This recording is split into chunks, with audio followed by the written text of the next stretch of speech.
তার কর্মের মধ্য দিয়ে তিনি শুধু প্রতিবাদ নয়, দেশপ্রেম, ধৈর্য ও দৃঢ়তার অনন্য দৃষ্টান্ত রেখে গেছেন। আমি দেশের সকল নাগরিকের প্রতি আন্তরিক আহ্বান জানাচ্ছি, আপনারা ধৈর্য ও সংযম বজায় রাখুন।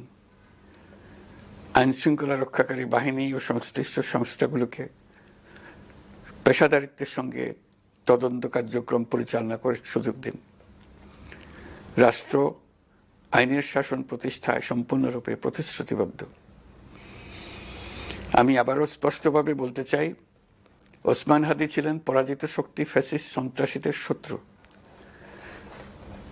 তার কণ্ঠ স্তব্ধ করে বিপ্লবীদের ভয় দেখানোর অপচেষ্টা সম্পূর্ণভাবে ব্যর্থ করে দেন। ভয়, সন্ত্রাস কিংবা রক্তপাতের মাধ্যমে এদেশের গণতান্ত্রিক অগ্রযাত্রা কেউ থামাতে পারবে না। আমরা এখন গণতান্ত্রিক উত্তরণের চূড়ান্ত পর্যায়ে উপনীত হয়েছি। শহীদ হাদী ছিলেন এই প্রক্রিয়ার অবিচ্ছেদ্য অংশ। তার একান্ত ইচ্ছা ছিল আসন্ন নির্বাচনে প্রতিদ্বন্দ্বিতা করে নতুন বাংলাদেশ বিনির্মাণের পরবর্তী ধাপে সক্রিয় ভূমিকা রাখা। অত্যন্ত দুঃখের বিষয়, তার এই মহতী ইচ্ছা অপূর্ণ রয়ে গেল। তার স্বপ্ন বাস্তবায়নের দায় আজ সমগ্র জাতির কাঁধে ন্যস্ত। আগামী দিনগুলোতে আমাদের সবাইকে ধৈর্য, সংযম, সাহস ও দূরদর্শিতার সঙ্গে এগিয়ে যেতে হবে, যাতে নির্বাচন ও গণতন্ত্রের শত্রু ফ্যাসিস্ট সন্ত্রাসী অপশক্তিকে চূড়ান্তভাবে পরাজিত করা যায়।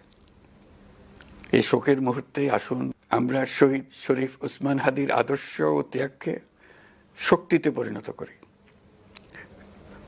ধৈর্য ধারণ করি, অপপ্রচার ও গুজবে কান না দিই এবং যে কোনো হঠকারী সিদ্ধান্ত থেকে বিরত থাকে।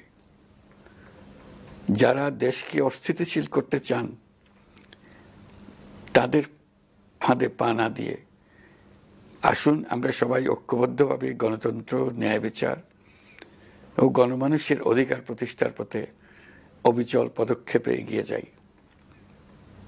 এটাই হবে শহীদ হাদীর প্রতি আমাদের প্রকৃত শ্রদ্ধা।